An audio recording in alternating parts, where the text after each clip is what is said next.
5వ అధ్యాయం, ఇర్మియా గ్రంథం 45వ అధ్యాయము 5వ వచనము మనం చదువుకుందాం.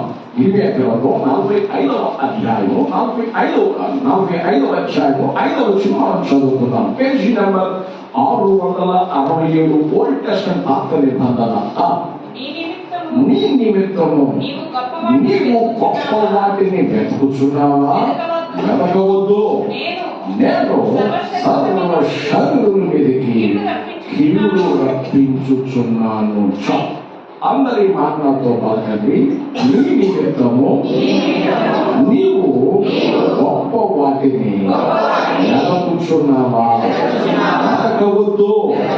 నేను సర్వ శరీరుల మీదకి కీడు రప్పించుచున్నాను.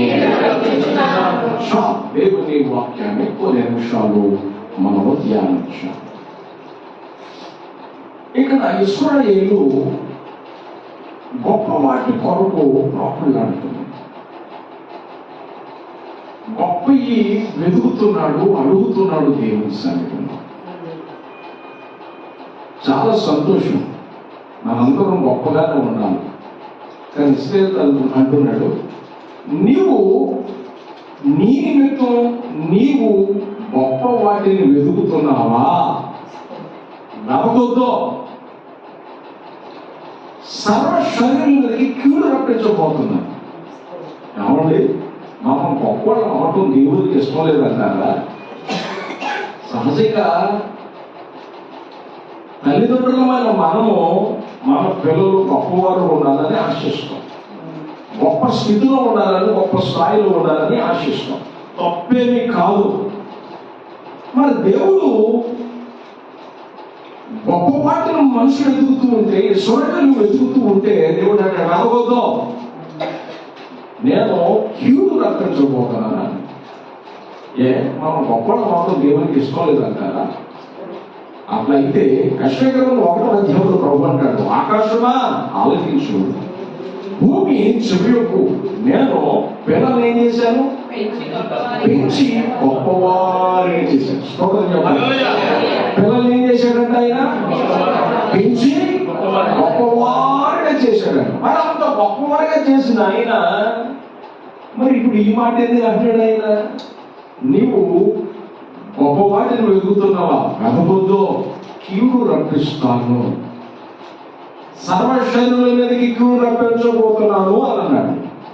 ఎందుకు మాట్లాడాడు ఆయన అని అంటే, ఇర్మియా గ్రంథంలో ప్రభు ఆ మాట సెలవిస్తూ ఉన్నా. దయచేసి ఆ మాట మనం చదువుకుందాం. 44వ అధ్యాయం, ఇర్మియా గ్రంథం 44వ అధ్యాయము 22వ వచనాన్ని మనం చదువుకుందాం. సరిగా చదవాలా? యెహోవా మీ దుష్ట క్రియలను చూచి మీరు చేయు హేయ కృత్యములను ఎంచి ఇకను సహింపలేకపోయేను. చెప్పండి, బాగా ఆలోచించండి. దేవుడు ఇశ్రాయేలును చూచాడట. ఇశ్రాయేలును చూసినప్పుడు అతని హృదయ స్థితి సరిలేదు దేవుని ఎదుట. అతని ప్రవర్తన దేవుని ఎదుట సరిలేదు. అతని క్యారెక్టర్ దేవుని ఎదుట బాగోలా. అతడు క్యారెక్టర్ సరి చేసుకోకుండా, ప్రవర్తన సరి చేసుకోకుండా, స్వభావాన్ని సరి చేసుకోకుండా దేవుడిని అడుగుతున్నాడు, అయ్యా నాకు అది కావాలి, నాకు ఇది కావాలి, నాకు అది చెయ్యి, ఇది చెయ్యి. దేవుడు అంటాడు, దానికంటే ముందు నా సహవాసులను సరి చేయమన్నాడు. దానికంటే ముందు నువ్వు ఏం చేయబడాలి? నా సహవాసంలో సరి చేయబడాలి. నా ఎదుట నువ్వు సరి చేయబడాలి. నువ్వు సరి చేయబడితే బైబిల్లో రాయబడింది, సొలొమోను తన ప్రజలను ఏలుబడి చేయడానికి జ్ఞానాన్ని అడిగాడు. ఒక జ్ఞానం అడిగాడు. దేవుడికి నచ్చి అది అనుకూలమయ్యి ఇష్టపడి దేవుడు ఏం చేశాడంటే, నువ్వు అడగకపోయినను నీకు జ్ఞానంతో పాటు తెలివినిస్తున్నాను, వివేకనిస్తున్నాను, ఐశ్వర్యాన్ని ఇస్తున్నాను, దీర్ఘాయువునిస్తున్నాను. నీకంటే ముందుగానే నీకంటే వెనకున్నటువంటి రాజులకు లేని పేరు ఖ్యాతి నేను నీకు ఇస్తున్నాను. అంటే దేవునికి మనం నచ్చాలి. దేవుని సహవాసంలో మనం సరి చేసుకోవాలి. ఏం చేసుకోవాలంటే అందరూ చెప్పాలి, దేవుని సహవాసంలో మనం సరి చేసుకోవాలి. దేవుని సహవాసంలో దేవుని ఎప్పుడైతే మనం సరి చేసుకుంటామో అది మనం అడగకపోయినా దేవుడు ఏదైనా చేసి వాక్యంలో మనం చదువుతున్నాం. వారిని దేవుడు చూసినప్పుడు వారు దుష్ట క్రియలలో ఉన్నారు. ఏ క్రియలో ఉన్నారండి? అందరూ చెప్పాలి. మానుకోండిరా, సరి చేసుకోండిరా, నా సహవాసంలో సంక్షేపడండి, నా సహవాసంలో ముందు కొనసాగండి, మీకు నాకు అడ్డు లేకుండా చేసుకోండి అని ప్రభు చెబుతున్నా ఇవన్నీ పట్టించుకోకుండా నాకు పొలం కావాలి, నాకు ఇల్లు కావాలి, నాకు బంగారం కావాలి అని భూ సంబంధమైనవన్నీ అడుగుతూ దేవునికి బాధ కలగజేస్తాను. దేవుని బిడ్డ, దేవుని సహవాసంలో నువ్వు ముందు ఉంటే, అంటే దేవుని సహవాసంలో నువ్వు కట్టుకుంటే, అంటే మొదట ఆయన రాజ్యాన్ని నీతిని వెలిగితే నీకు కావలసినవన్నీ ఆయన అనుగ్రహిస్తాడు అని మత్తయి, మార్కు, లూకా సువార్తలో మనం చదువుతాం. బైబిల్ సెలవిస్తుంది, వారిని దేవుడు చూచాడు, ఎవరో వారి గురించి చెప్పలా. దేవుడు వారిని చూసినప్పుడు వారు దుష్ట క్రియలలో ఉన్నారట. ఎక్కడ ఉన్నారటండి? దుష్ట క్రియలలో. ఈ దుష్ట క్రియల చేత వారు ఏమైపోయారు అని అంటే, ఏం చేసుకుంటున్నారు అని అంటే, ఇదే ఇర్మియా గ్రంథం 44వ అధ్యాయము 8వ వచనం మనం చదువుకున్నాం. 8వ వచనం, మీకు మీరే సమూల నాశనము తెచ్చుకొనున్నట్లు భూమి మీద ఉన్న జనములన్నిటిలో మీరు దూషణ పాలై తిరస్కరింపబడుతున్నారట. బాగా ఆలోచించండి చాలు.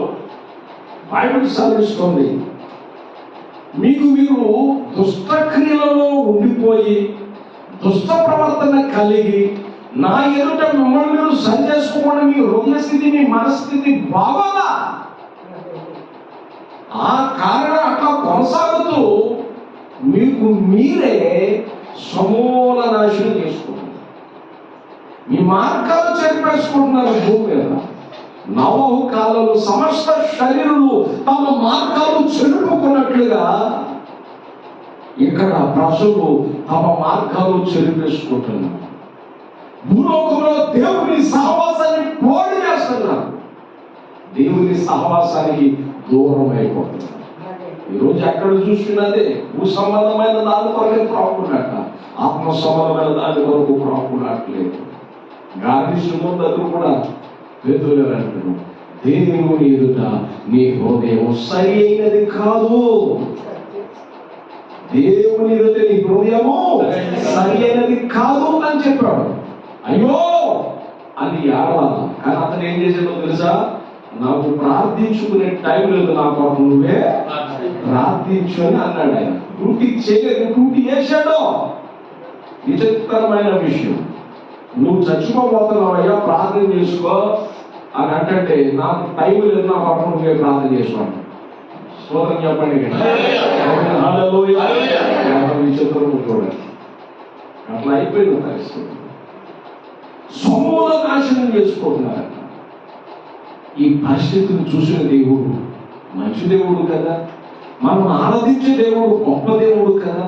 ఆ గొప్ప దేవుడు ఏం చేశాడంటే, ఆ గొప్ప దేవుడు జాలిపడి, తండ్రి తన కుమారుని ఎలా జాలిపడినట్లుగా, తల్లి ఒకరిని ఆదరించినట్లుగా దేవుడు ఆదరించి ప్రేమించి మరలా వీళ్ళు ఎప్పుడన్నా సరవుతారేమో అని ప్రభు ఏం చేశాడంటే, ఇర్మియా గ్రంథం 44వ అధ్యాయము 4-5 వచనాల్లో మనం చదువుకుంటే అక్కడ బైబిల్ సాధిస్తుంది. చదువుదాం.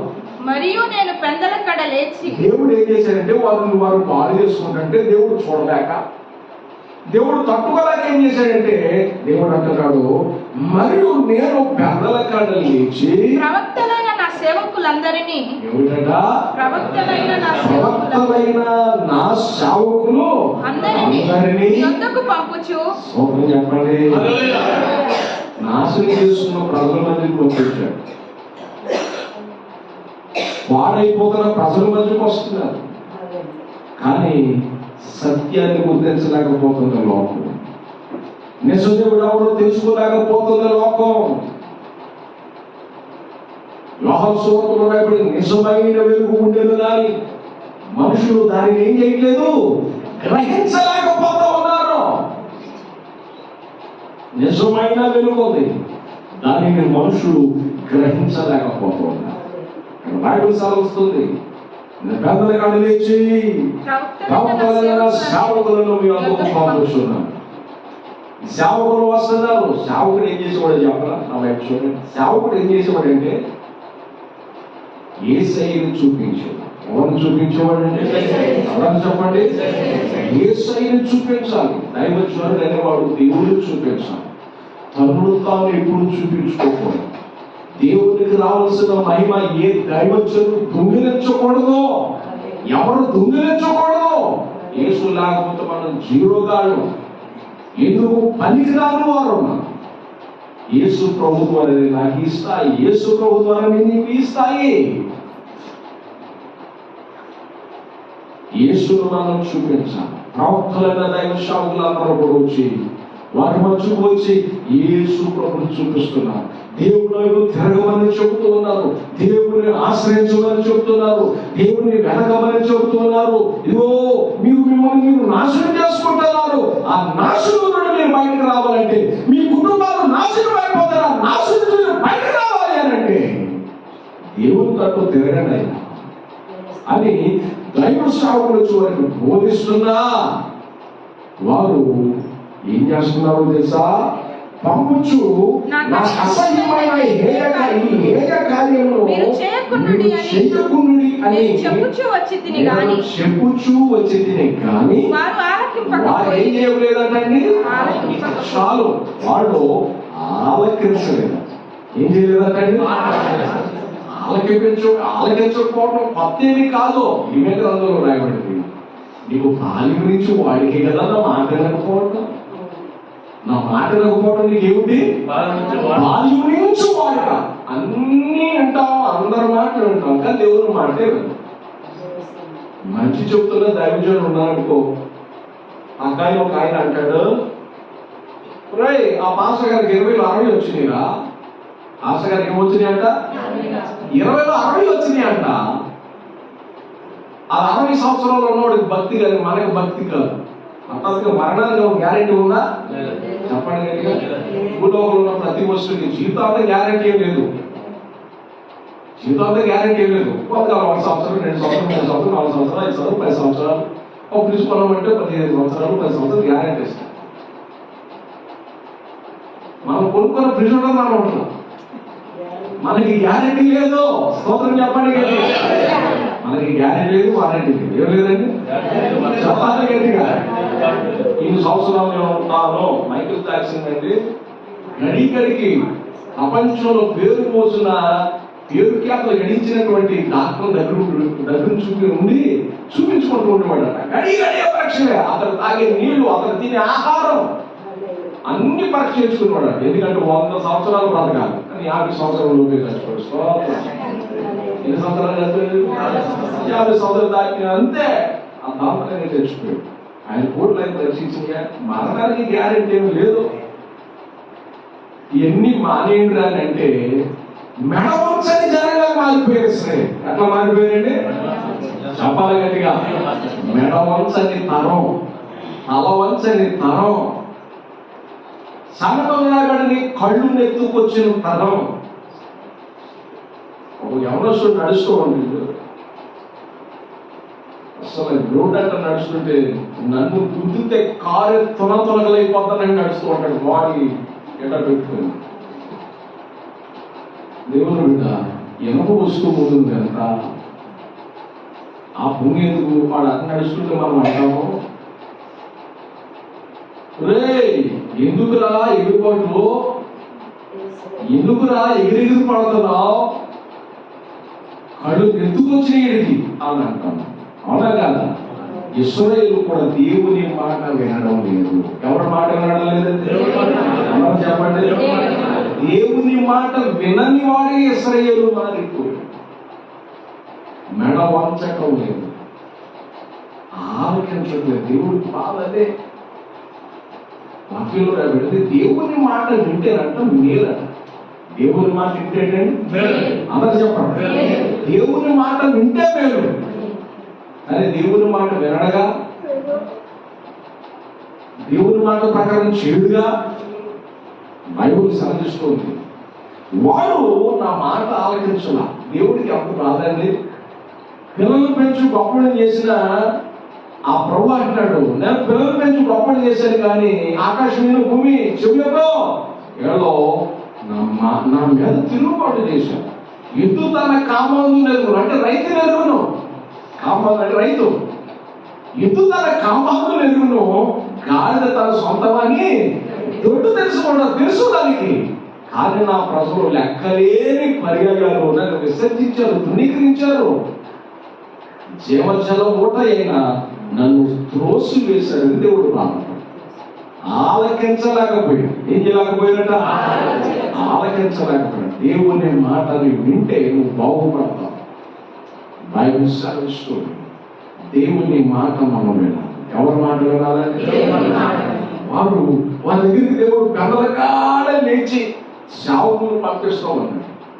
కానీ వాళ్ళు ఒకరు కూడా దేవుని మాట వినడం లేదు, ఆలకించట్లేదు. మీరు చేసే చెడ్డ కార్యాలు మానుకోండి, ఈ అసహ్యమైన కార్యాలు నాకు నచ్చలేదు అని దేవుడు చెబుతున్నా వారు వినలేదండి. వింటారని దేవుడు ఆశించి ఏమంటాడు తెలుసా? ఈ మాట వింటారని ఆశించాను అంటాడు. ఈ మాట విని నా సేవకుల మాట విని నా తొలి తిరుగుతారేమని దేవుడు ఆశించి ఏమంటాడు తెలుసా? ఇది ఇర్మియా గ్రంథం 44వ అధ్యాయం 10వ వచనంలో మనం చదువుకుంటే, 44వ అధ్యాయం 10వ వచనంలో మనం చదువుకుంటే నేటి వరకు వారు దీన మనస్సు ధరింపకున్నారు. ఏమిటండి? దీన మనస్సు ధరింపకున్నారు. నేటి వరకు పిల్లలు పెంచినా, పెద్దలు చేసినా, గొప్పలు చేసినా, నేటి వరకు వారు ఎట్లా ఉన్నారట? దీన మనస్సు ధరించాలి. ఈ దీన మనసు ధరించని కారణాన దీన్ని మరలా క్లియర్ చేస్తాం. దేవుడు కోపం వచ్చింది. దేవుడికి ఏమొచ్చింది? అప్పుడు దేవుడు ఏం చేశాడు తెలుసా? ఆ మాట చదువుదామా? ఇర్మియా గ్రంథం 44వ అధ్యాయం 27వ వచనం చదువుదాం. 44:27. మేలు చేయుటకు కాక కీడు చేయుటకే నేను వారిని ఏం చేస్తున్నాను? కనిపెట్టుచున్నాను. దేవుడు కోపం రాదని పెట్టి పోషించే వాడికి నీ భర్త నేను పోషిస్తున్నాడు. నీ భర్త మాట వినకపోతుంది, నీ భర్త కోపం కదా. ఇంట్లో ఎంత బాధ్యతగా నడుచుకోవడం వస్తుంది. నీ భర్త నీ బిడ్డలో నీ మాట వినకపోతే కోపం కదా. మరి సృష్టించిన సృష్టికర్త మాట వినకుండా సృష్టిని పూజిస్తే దేవుడు కోపం కదా. స్తోత్రం చెప్పండి. ఆకలి సాధిస్తుంది. నేటి వరకు మీరు నేను చూస్తూనే ఉన్నా, మార్గాలు చెరుపుకున్నారు, నాశనం చేసుకున్నారు. పెద్దలగడలిచ్చిన సేవకులు పంపుతూనే ఉన్నాను. మీరు ఒక్కరైనా నా తట్టు తిరుగుతారేమో, మీరందరూ మనసులు మార్చుకుంటారేమో, ప్రవర్తన సరి చేసుకుంటారేమోనని నేను ఎదురు చూశాను. కానీ నేటి వరకు మీకు ఏ మనసు లేదు, ఏ మనసు లేదు. అందుకే మీ విషయం లేదా కఠినం చేసుకున్నాను. దేవుడు అంటాడు ఇశ్రాయేలు దగ్గర న్యాయాధిపతి గ్రంథంలో వారు విడిపించమని అడిగితారు, విడిపిస్తాడు. మరలా పాపలు వెళ్ళిపోతారు, మరలా వచ్చి విడిపించమని అడిగితారు, దేవుడు విడిపిస్తాడు. మరలా పాపలు వెళ్ళిపోతారు, మరలా వచ్చి దేవుడి సరిగ్గా ప్రార్థన చేస్తారు, విడిపిస్తారు. మరలా పాపలు తెలుసుకుంటారు. 4వ సరి వాళ్ళందరూ వచ్చి ప్రభా ఈసారి తప్పైంది ఆయన మమ్మల్ని విడిపించువా అని అడుగుతారు శత్రువుల నుండి మమ్మల్ని విడిపించు కాపాడానంట. దేవుడు అన్నాడు, విడిపించడానికి నా బాహువ్యం తప్పు కాదు, నేను విడిపిస్తాను. అయినను యెహోవాను సేవించడానికి లోకాన్ని సేవించడానికి ఎంత వ్యత్యాసం ఉందో అది తెలియటానికి ఈ టైంలో నేను కనిపించుకున్నాను. సైడ్ అయిపోయాడు. శత్రువు మధ్యలో ఇశ్రాయేలు చులకనైపోయాడు. ఒకడు 1000 మందిని తరుమున్నాడు, ఇద్దరు 10,000 మందిని తరుమున్నాడు. ఇప్పుడు శత్రువు యొక్క ఆ గాలి లేక ఆకు చప్పుడు శబ్దం విని ఆకు చప్పుడు శబ్దం విని ఇశ్రాయేలు ఏం చేస్తున్నాడంటే 7 దారులు కూడా పారిపోతున్నాయి. ఏమైపోతున్నాడంటే 7 దారులు కూడా పారిపోతున్నాయి. ఎంత బాధాకరమైన స్థితిలో మీరు ఆలోచించండి. దేవుడు వాక్యం సాగిస్తుంది. మేలు చేయడం కాదు, కీడు చేయడానికి. మరి అలా కీడు నుంచి మానుకోవాలంటే మనం ఏం చేయాలంటే దేన మనసు మనం ధరించాలి. ఏ మనసు ధరించాలి? ఎవరో దేన మనసు లేదు. వాక్యంలో రాబడి 44 నేటి వరకు దేన మనసు ధరిపోకున్నారు. అందుకున్నారు. ఎవరు భయం లేదంటే అందరు చెప్పాలి. దేవునికి భయపడితే ఏముందంట? యెహోవా భయం నీకు పైన శ్వాసగా మారుస్తుంది. యెహోవా భయం నీకు ఐశ్వర్యం ఇస్తుంది. యెహోవా భయము తన దూతలు నీ చుట్టూ కావలు ఉంచేటట్టు చేస్తుంది. బైబిల్ సెలవిస్తుంది. వారు భయము లేని జనముగా ఉన్నారు. దేవుని భయం లేదు. ఈనాటి ప్రజలకు దేవుని భయం లేదు. చేస్తే ఎవడు చూడొచ్చాడు, ఈ పని చేస్తే ఎవడు చూడొచ్చాడో అనుకున్న దుష్టత్వంతోనే, దుష్ట మనసుతోనే, వక్ర బుద్ధితోనే మనుషులు ముందుకు వెళ్తున్నాడు. ఇబ్బంది పడిపోతావు, జాగ్రత్త. వాక్యం సెలవిస్తుంది. వాక్యంలో మనం చూద్దాం. నేటి వరకు వారు దేన మనసు ధరించలేదు, ప్లస్ భయపడటం లేదట. ఎవరికి భయపడాలి? నీవు ఎవరికి చెప్పాలి? దేవునికి భయపడు. ఆయన ఎందుకు భయపడితే చిన్నలను పెద్దలను ఆశీర్వదిస్తాడు. ఆయనకు భయపడే చిన్నలను పెద్దలు ఏం చేస్తాడు?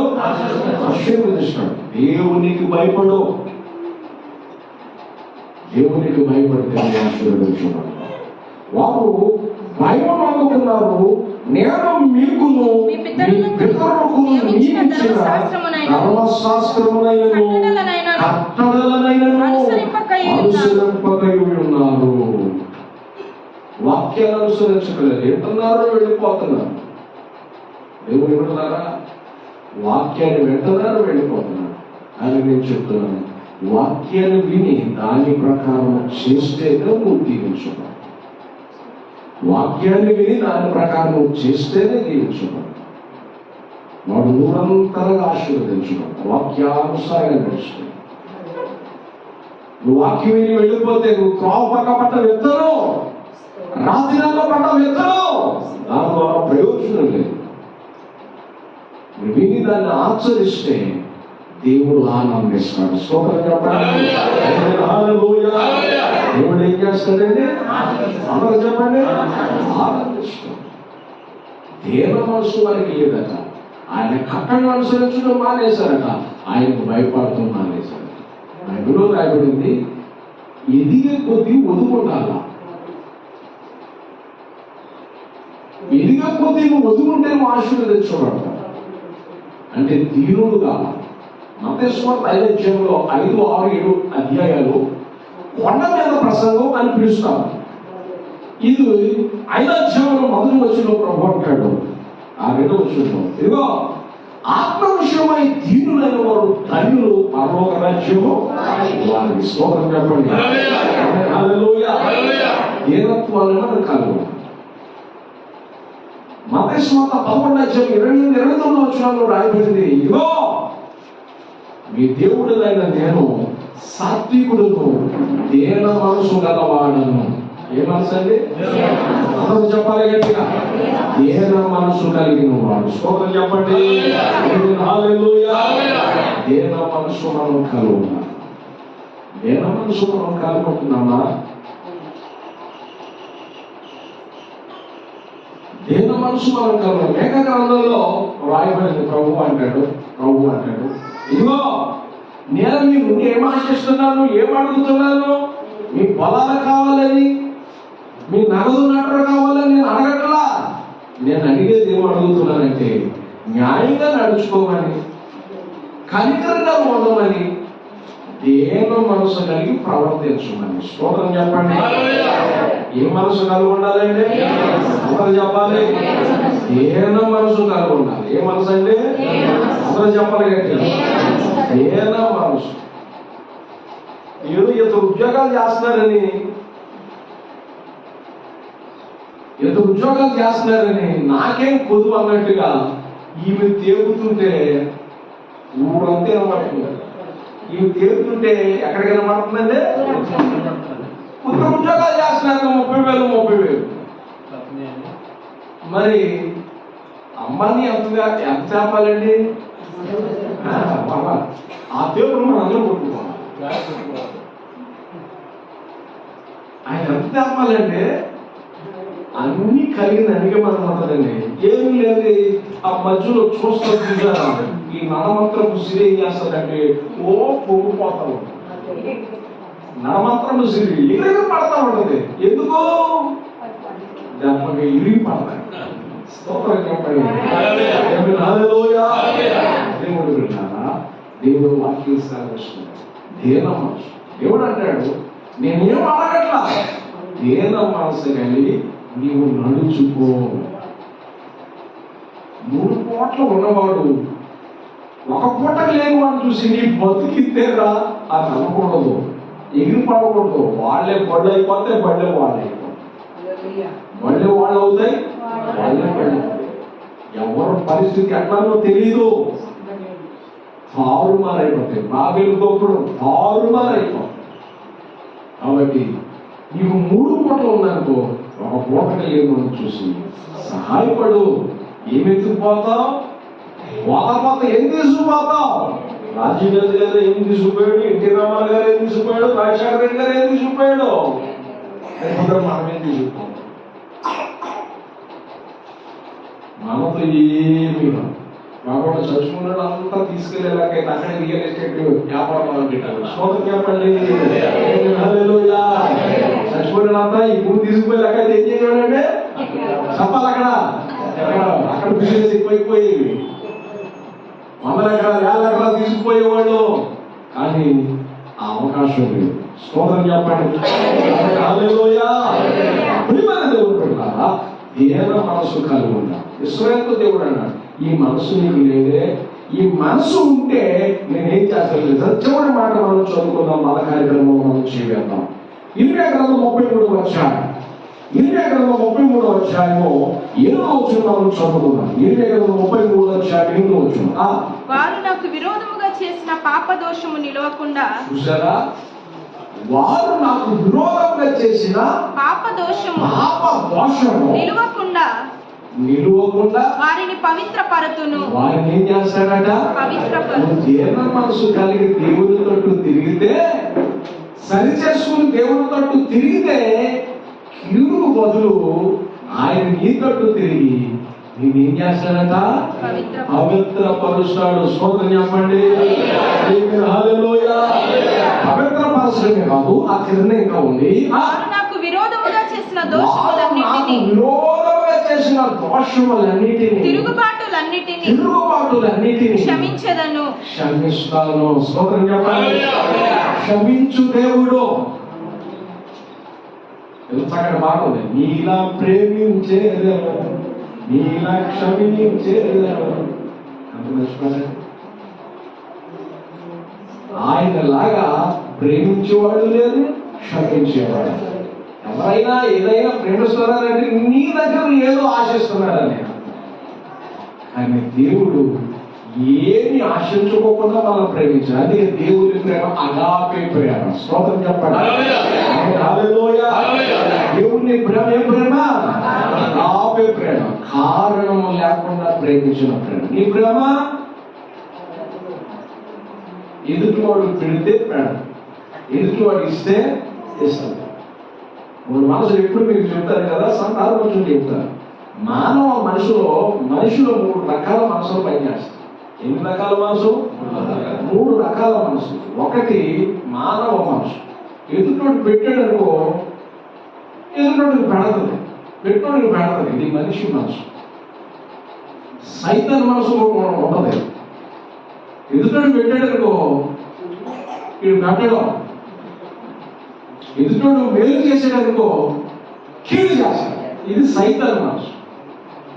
ఏ మనసు ఇది? ఎదుటోడు చేసినప్పుడు పెట్టకపోతే మంచిదే, కానీ కీడు మాత్రం చేయడం. కానీ కీడు చేసేది సైతాన్ మనసు.